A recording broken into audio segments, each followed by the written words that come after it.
Во пробештивското село Лесново, каде што се наоѓа еден од неубавите манастири во земјава и недопрена природа, интензивно се реализираат два проекти значајни за развојот на туризмот, од кои едниот е осветлување на пештерите во кои живееле монасите. Пештерите ќе бидат отсветлени до опознатата голема кривина, од каде што се гледа целото поле на Пробештип, Карбинци и на дел од Штип, а во непосредна близина на Лесновскиот манастир ќе се изградат и летниковци, ќе се постави урбана опрема за оние кои доаѓаат на еднодневни излети. Проектот за пештерите е донација од Швајцарската агенција за развој и соработка во висина од 1,5 милион денари, од кои 450.000 се од општинскиот буџет.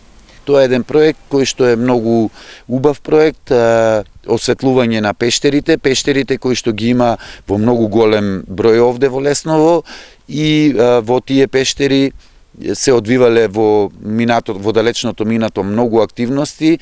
Пред се имало монаси во овие пештери пред да се направи прекрасниот Лесновски манастир, меѓутоа во некои од овие пештери се ваделе и познатите воденичарски камења кои што се разнесувале низ целата територија на Балканот.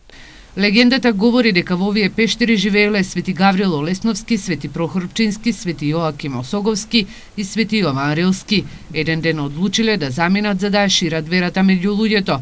Четворицата светци во местата каде што ја ширеле верата изградиле и манастири, како што се Лесново, Крива Паланка, Рила, која сега се наоѓа во соседна Бугарија и во соседна Србија. Во Лесново се работи и на втор проект за развој на туризмот. 3 милиони денари се обезбедени од Агенцијата за рурален развој. Се прават јавни тоалети, се работи на изградба на неколку летниковци и останата урбана опрема, како и улично осветлување во самиот дел на населеното место Лесново. Општината за Лесново изработува и нов детален урбанистички план, со кој на површина од 50 хектари ќе се добијат нови локации за хотели и одмаралишта за развој на туризмот.